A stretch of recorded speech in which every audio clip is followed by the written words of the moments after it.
Do the rich people cringe and say, don't tell them that, Rob? Yes. Don't tell people what you know. Keep them poor.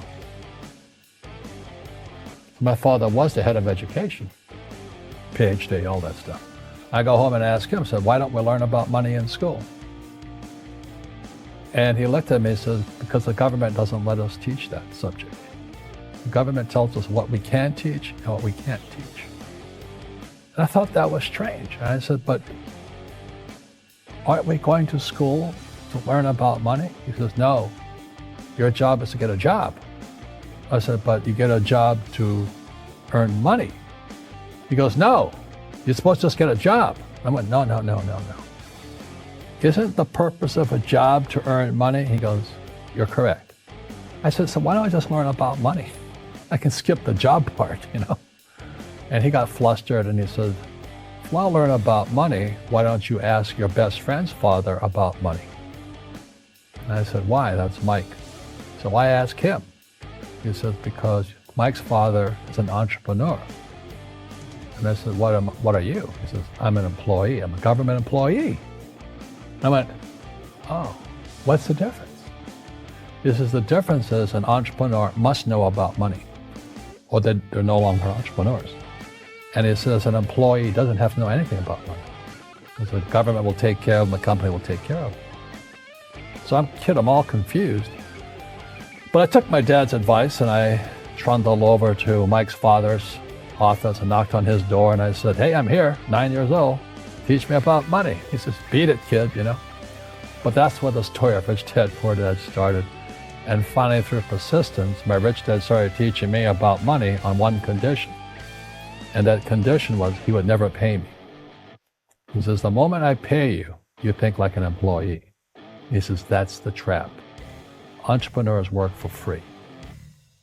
And now I'm 9 years old, my head's going cracking in half. He says, you never want a paycheck. You understand that, kid? I said, okay, I got it. And he says, well, how do I make money? He says, that's what entrepreneurs figure out. It's like, so how do I learn about money? So he would just break out a Monopoly game board. So I would work for free. I'd pick up cigarette butts, and he had hotels and restaurants, and I would clean and do menial tasks. And as I got older, I started getting into office work and marketing and accounting, and I was an apprentice basically, but I always worked for free. And he would teach me about money, but the way he taught me about money was playing Monopoly. And finally one day I got upset. I said, well, when are you going to teach me about money? He says, what do you think we're doing? We're playing Monopoly. He goes, no. What do you think we're doing? We're playing Monopoly. He says, what do you think we're doing? So I don't know. I'm teaching you about money. And then that's when, you have one greenhouse. He says, there's many formulas for great success in money. There's thousands of them. But one of the best ones found on the game of Monopoly. Still is today. 4 greenhouses, 1 red hotel. I said, what? He says, one of the greatest ways to acquire great wealth is playing Monopoly in real life. 4 greenhouses, 1 red hotel. Well, is that all there is? He goes, that's it. And he says, what do you think I'm doing? And I went, I don't know. So then he took me out and he showed me his greenhouses. And 10 years later, when I was 19, I was now in school in New York, and I come back to Hawaii, and Rich Dad had bought the biggest piece of land smack dab in the middle of Waikiki Beach. And when you go to Waikiki Beach today, you'll see the Hyatt Regency Hotel. That was his hotel. Just like the game of Monopoly. Just like the game of Monopoly. Acquired assets and they became bigger assets. He just kept what's called an assemblage, because that property wasn't that big at the time. So he had to buy out all the small guys. Because Waikiki was a little dirt water little town. So he'd buy out this shop owner, buy that shop owner. And it took him a while, but he finally assembled this large piece of property. And then he and Hyatt put up this giant hotel. It just sold for $800 million. So that's how I learned about money.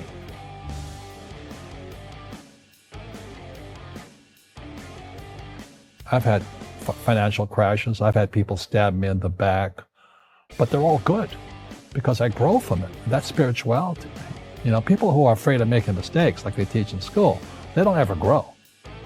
because spirituality is there's good and there's bad, there's right and there's wrong, there's up and there's down. Most people only want to be right, they only want to be positive. Well, you can't have that. That's not reality. Well, I wasn't poor by most people's standards, but I came from a family with a poor attitude, if you know what I mean. Because rich, poor, middle class, poverty starts with a fundamental attitude. Poverty is passed on. It's taught in your families. And middle class is taught in families.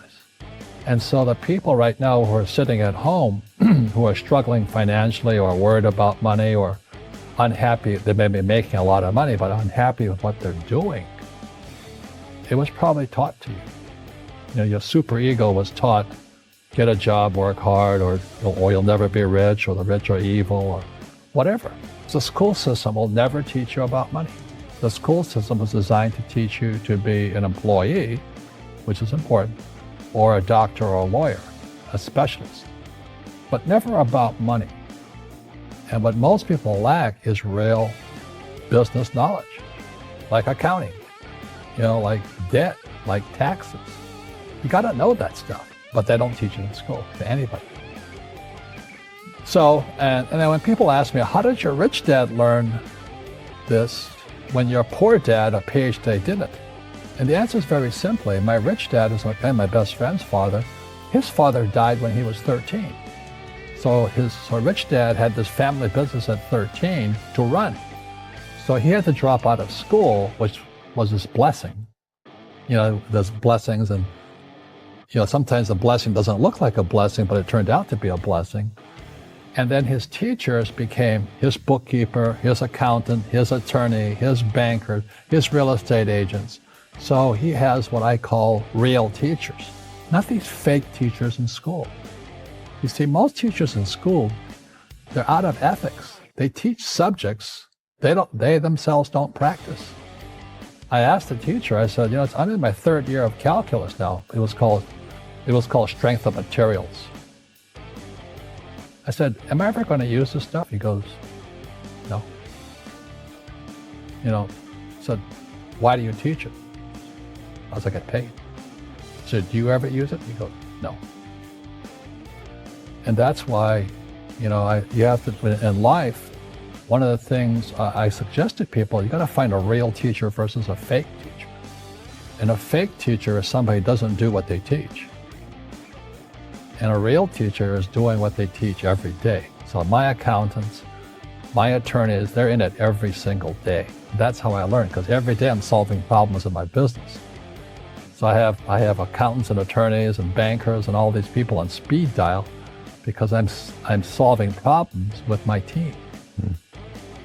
I see you giving this knowledge out, and yeah. Do the rich people cringe and say, don't tell them that, Rob? Yes.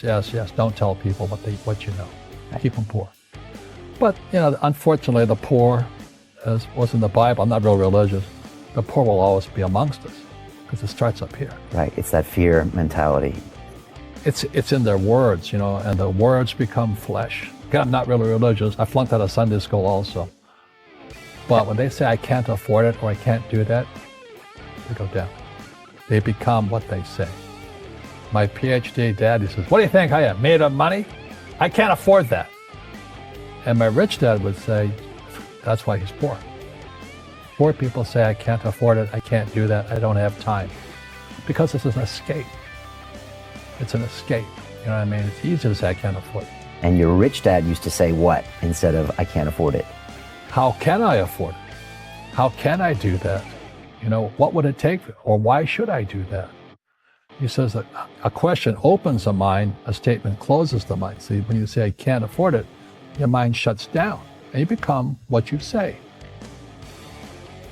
Rugby is a team sport, but so is soccer. The rules are different. And other people are golfers. They play by themselves. And so everybody's different. So my game financially is business, number one. Second is real estate. So what I say to young people is, you find your game.